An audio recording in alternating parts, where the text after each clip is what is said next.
Wendy Davis, can we label her the worst candidate that we've seen in, I don't know if we say modern Texas politics, but at least in the last, 20 years? Can we label her that? It's up there. I think there have been worse. But I think as far as statewide goes and big time politics, I think she might be the worst. Of course, we go back to the weekend. The Davis campaign launched a video, an ad, featuring an empty wheelchair, mocking Greg Abbott, basically. Saying that Greg Abbott is so horrible. That Greg Abbott, a tree fell on Greg Abbott. He sued. He got millions of dollars. He doesn't want you to get millions of dollars. And see, the Wendy Davis campaign, they think that all lawsuits are equal. See, here's the scary thing about Democrats. They believe that all lawsuits have merit. Look at California. One of the big reasons why people are moving here, tort reform. Big reason why. See, Greg Abbott had a legitimate case. Did you know that there are other people who don't have legitimate cases, yet they still sue? I know it's shocking that people try to take advantage of the system. But see, the Davis campaign, they don't want to talk about that. You have had numerous Democrats, numerous liberal publications, including the Burka blog here in Texas, come out and say that the ad is misleading. That's the nicest thing that they said about it. And they were just talking about the claims in her ad, that those were misleading. But the tone of the ad is that Greg Abbott, he got his, he doesn't want you to get yours. Greg Abbott doesn't want you to get money if you're injured, which is simply not true. And Greg Abbott has addressed these allegations before and have said, if there's a legitimate case, then there's a legitimate case. Texas doesn't prevent legitimate cases from going forward.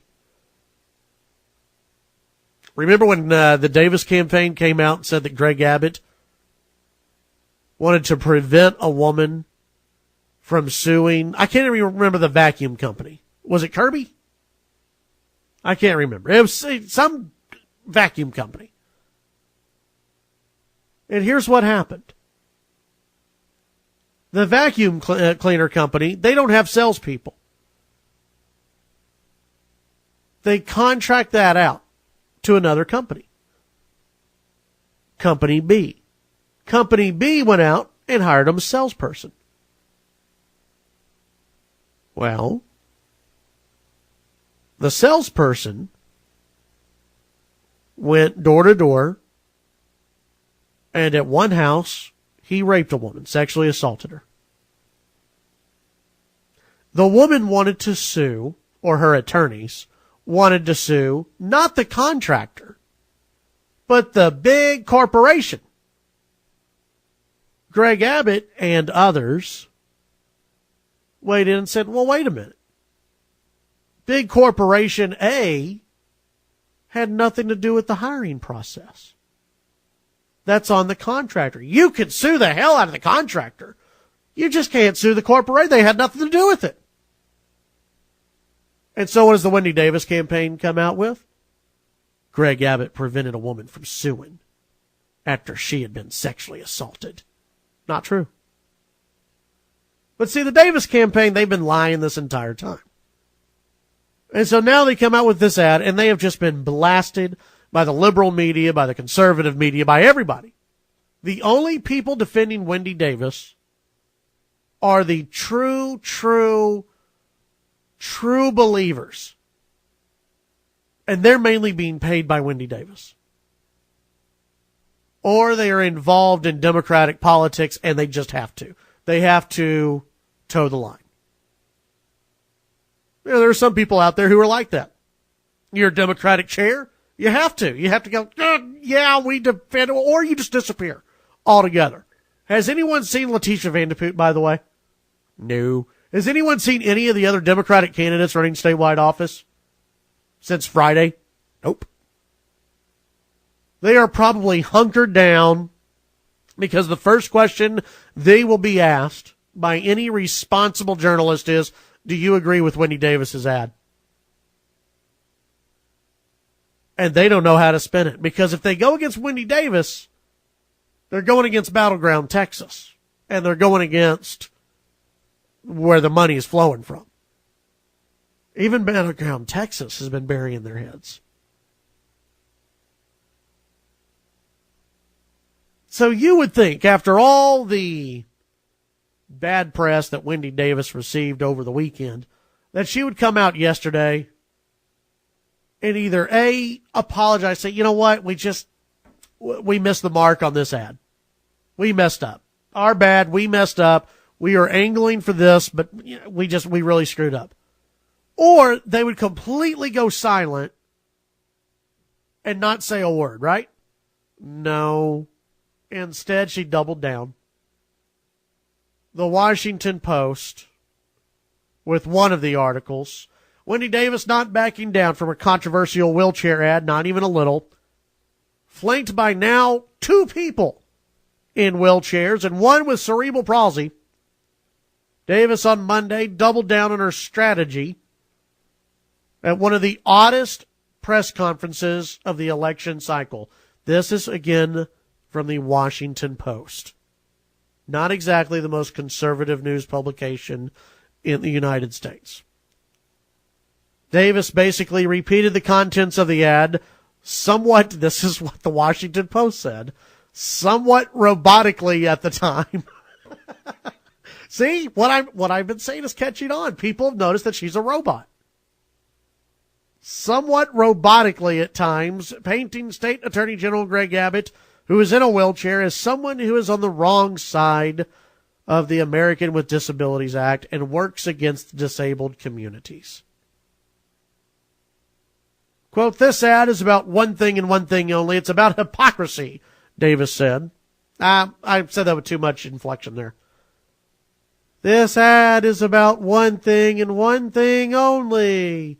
It's about hypocrisy, Davis said, adding that Abbott sued after he was paralyzed when a tree fell on him while running.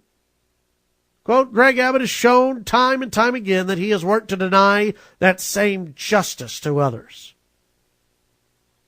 Davis added that Abbott, who leads her in fundraising and in the polls by 10 points or more, lacks leadership and empathy. It's about building upon our own experiences and using them to champion our causes of others, and seeing the young man with cerebral palsy as your son, Davis said. Oh, my goodness. Okay. Wait a minute. Okay, you're going to love this. Wendy Davis is accusing, hang on, let me get this right. Wendy Davis is accusing Greg Abbott of hypocrisy, correct? And she said, let me go through this quote one more time. It's about building upon your own experiences and using them to champion the causes of others, and seeing the young man with cerebral palsy as your son. That's a great line. That's a great line. Hang on.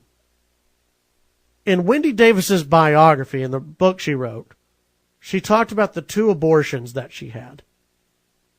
And one of them was for a child who would have been disabled, would have probably been in a wheelchair, and definitely would not have had control of their body. Sounds like somebody with what? And Wendy Davis is talking about seeing that person as her son? She aborted that person. Chad, you're being mean and harsh. Hey, she's the one talking about hypocrisy. I cannot believe she used that line. By the way, the guy with cerebral palsy, After the press conference, and there is video of this, the Wendy Davis staff, as she watched on, did not hold the man up while they moved the chair over. They dragged him in the chair to the left by about 1 to 2 feet so Wendy Davis could get to the podium. She could have walked around him, and they could have picked him up and, moved him. They could have handled it better. They dragged his chair across the stage. Wendy Davis is accusing Greg Abbott of hypocrisy and saying that the young man who was on the stage, who she would have aborted probably, since in her biography she talked about an abortion that she had with someone who sounds a lot like they might have had cerebral palsy. And she's talking about that guy as her son. Oh, Wendy Davis. If she holds on, and if she keeps this up, she might make Politico's #1 worst campaign of 2014.